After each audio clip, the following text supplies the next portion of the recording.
Hi, my name is Kendall Pascal, and this is my ethnographic interview for cultural anthropology. I did my project on South Korea, and I interviewed a friend of mine who's a student, and he's 26 years old.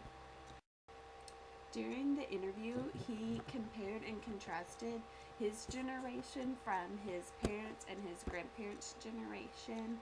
South Korea is very modern, very Western, and is becoming more Western all the time and more modern as technologies are improving.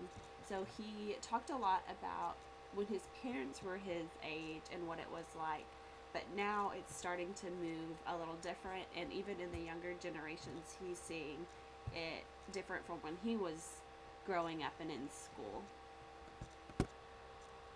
The first thing that we talked about was family structure, and they had one husband and one wife in each family, and the husband is the head of the household. But what he said during the current generation was that the husband and the wife both tend to work outside of the home and split the household chores and raising the children because the cost of living in Korea is high. So usually both husband and wife work outside of the home versus when he was growing up in his parents' generation, it was normally the husband who was the sole earner and worked outside of the home while the wife was in charge of the home and raising kids. But now they both normally are working outside of the home. So I thought that was very interesting how within a generation things have changed, and with technology and the cost of living going up, how both the husband and wife tend to have jobs outside of the home.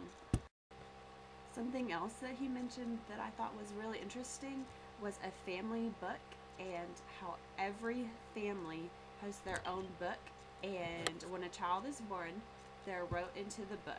And if it's a male, when he is married, his wife is removed from her family's book and put into the husband's book, and their children will be wrote in there. And if they have a girl, they will be eventually taken out of their family's book and moved into their husband's book. And he said you could go all the way back to see and who is in your family, and sometimes they even have details like it has when they're born and died and married, their children, their jobs, or something interesting maybe about, so you can see what your great great great great great grandpa did. And he thought that was really cool because they have different famous people or people who have done really cool things in the culture of Korea, and they could see everyone in their family. We also talked about the education system in Korea, and education is highly valued and very important. So a lot of parents will start their kids at about 1 year old going to a preschool, and will continue up until they are in college or have even a master's degree.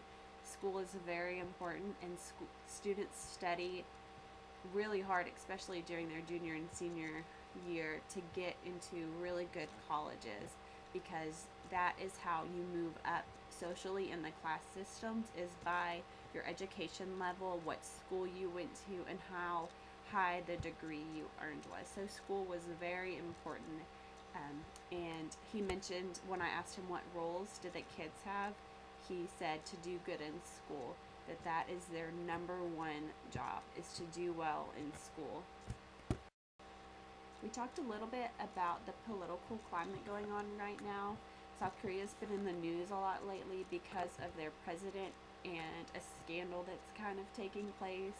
A lot of people are protesting and want her evicted. So we talked a little bit about that, and just about the way that their government is set up. It's very similar to the U.S. They have three branches of government, the same as us, and a Republican and a Democratic Party.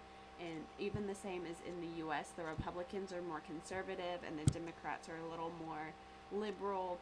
I learned a lot from doing this ethnographic interview, a lot about South Korean culture, because I really didn't know very much about it to begin with. And then just also about doing an interview and asking the right questions and having to re-ask them maybe if I didn't get the response I was looking for or the question I was asking. And also how sometimes one question can lead to another and another, and it just can go a lot deeper if you ask the right questions that aren't just yes or no, and you get to a really good story and a really good conversation by leading the conversation and also letting it go to a place that maybe you didn't think, but that's where the conversation headed to. He shared a lot of really good stories by just letting the conversation flow naturally by asking the right questions.